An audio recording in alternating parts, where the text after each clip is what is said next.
കുവൈത്തിലെ ഇസ്ലാമിക പ്രസ്ഥാനത്തിന്റെ സ്ഥാപക നേതാക്കളിൽ ഒരാളും പ്രമുഖ ജീവകാരുണ്യ സംഘമായ അബ്ദുള്ള അൽ നൂരി ചാരിറ്റബിൾ ട്രസ്റ്റിന്റെ അധ്യക്ഷനുമായിരുന്നു അന്തരിച്ച ഷെയ്ഖ് നാദിർ അബ്ദുൽ അസീസ് അൽ നൂരി.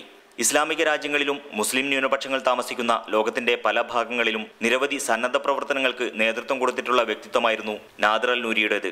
نعزي أنفسنا ونعزي العالم الإسلامي كله بفقيد الراحل الشيخ نادر عبد العزيز النوري رئيس جمعية عبد الله النوري. حقيقة هذا الأخ الكريم الودود الحبوب إلى جميع الجاليات الإسلامية. മലയാളികളോടും കേരളത്തിലെ ഇസ്ലാമിക മുന്നേറ്റങ്ങളോടും അടുത്ത ബന്ധം പുലർത്തിയിരുന്ന ഇദ്ദേഹം കേരളത്തിലെ മുസ്ലിം സംഘടനകൾക്കിടയിലെ ഭിന്നത പരിഹരിക്കുന്നതിനും മുന്നിട്ടിറങ്ങിയിരുന്നു. ഷെയ്ഖ് നാദിർ അബ്ദുള്ള നൂരിയുടെ വിയോഗം നമ്മെ സംബന്ധിച്ചിടത്തോളം വളരെയധികം വേദനിപ്പിക്കുന്നതും ദുഃഖിപ്പിക്കുന്നതുമാണ്.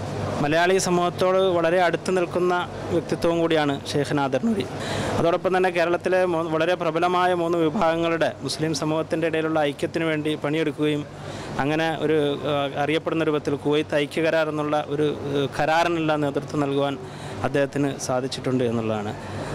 1954 കുവൈത്തിലെ കൈഫാനിലാണ് നാദിർ അൽ നൂരി ജനിച്ചത്. പലതവണ കേരളം സന്ദർശിച്ചിട്ടുള്ള ഇദ്ദേഹം മാധ്യമം കുടുംബവുമായി അടുത്ത ബന്ധം പുലർത്തിയിരുന്നു. കുവൈത്തിന്റെ വിവിധ ഭാഗങ്ങളിൽ നിന്ന് സ്വദേശികളും വിദേശികളുമായ ആയിരക്കണക്കിന് പേരാണ് ഷെയ്ഖ് നാദിറിന് ആജ്ഞാഞ്ജലി അർപ്പിക്കാൻ ഇവിടെ എത്തിയത്. കുവൈത്തിലെ സുലൈബിക്കാത്തിൽ നിന്നും ക്യാമറമാൻ നിസാറിനൊപ്പം മുനീർ അഹമ്മദ്.